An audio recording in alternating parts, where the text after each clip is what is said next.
Bonjour à tous et bienvenue sur boursicoté.com pour cette analyse technique des principales matières premières où nous pouvons donc constater que l'or se situe toujours ici dans une phase de rebond technique.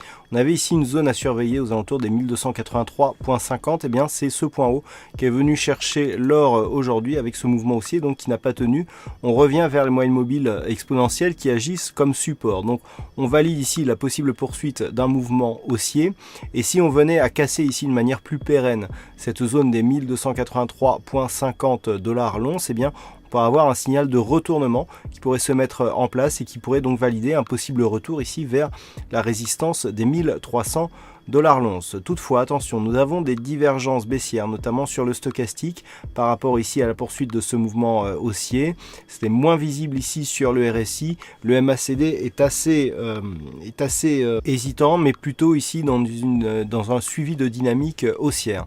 Donc il faudrait confirmer ici, tant que les cours restent au-dessus de la moyenne mobile 20 exponentielle, on est toujours dans une dynamique haussière. Elle n'est pas très forte, mais elle est toujours présente. Et en tout cas, tant que les cours restent au-delà des 1270 $ l'once, eh bien, nous avons un objectif de retour vers les 1300.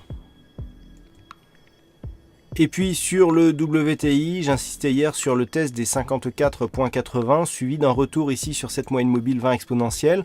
Alors on a eu une poursuite de ce mouvement puisque les cours évoluent au-dessus de cette moyenne mobile qui agit toujours comme zone de support. Donc si les cours venaient à tester encore une fois cette zone des 54,80, eh bien celle-ci pourrait céder.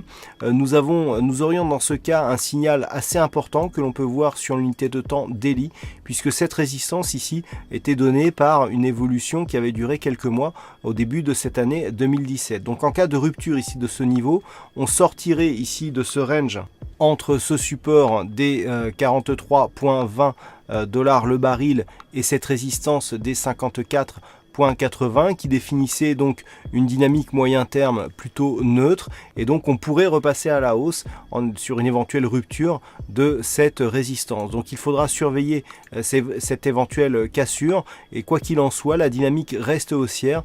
D'un point de vue très court terme, tant que l'on reste ici au-dessus de la moyenne mobile 20 exponentielle, et d'un point de vue un peu plus moyen terme, tant que les cours évoluent au-dessus de cette ancienne résistance des 52,40 $ le baril.